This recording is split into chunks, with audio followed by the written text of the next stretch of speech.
Presented by Chandan Aryan Movies.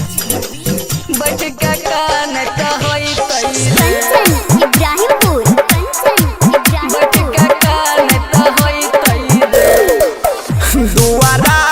पापा जाते निया लागत है तैरे कि मरुआ बनत है तैरे कि हमरा याद करके जान हमर परान की अंगना में कानत है तैरे कि हमरा याद करके जान हमर परान की अंगना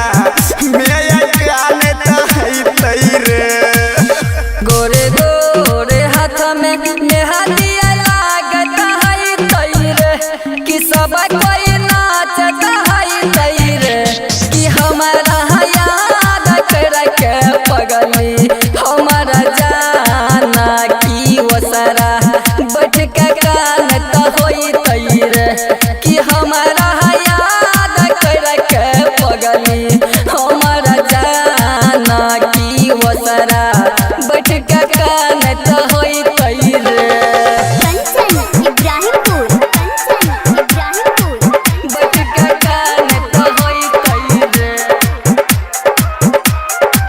बटका कान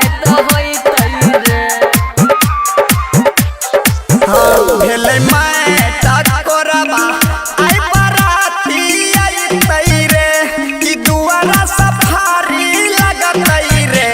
कि हमरा याद करके जान हमर परान की ओसरा बटका कान है तैरे कि हमरा याद करके जान हमर परान की अंगना में कानत है तैरे कंचन इब्राहिमपुर बटका कान होई तैरे बटका कान होई तैरे सोचल सपना में भगवान यज्ञ लगल कैरे कि हमारा खूब कनल कैरे कि हमारा याद करके पगली हमारा जाना की वसरा बटका कान होई तैरे कि हमारा याद करके पगली हमारा जाना की वसरा बटका कान होई तैरे कंचन इब्राहिमपुर चंदन आर्यन रिकॉर्डिंग स्टूडियो बकौर सुपौल बटका कान होई तैरे बटका कान होई तैरे जाकी सोर चंदन खूबे समझाबत रहै रे कि संजित गुड्डू मान न रहै रे कि हमरा याद करके जान हमर परान की अंगना में कानत है तैरे कि हमरा रे याद करके जान हमर परान की ओसरा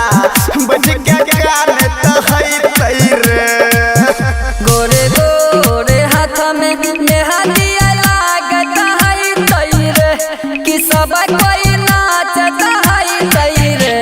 कि हमारा याद करके पगली हमारा जाना की वसरा बटका कान होई तैरे कि हमारा याद करके पगली हमारा जाना की वसरा बटका कान होई तैरे चंदन आर्यन रिकॉर्डिंग स्टूडियो बकौर सुपौल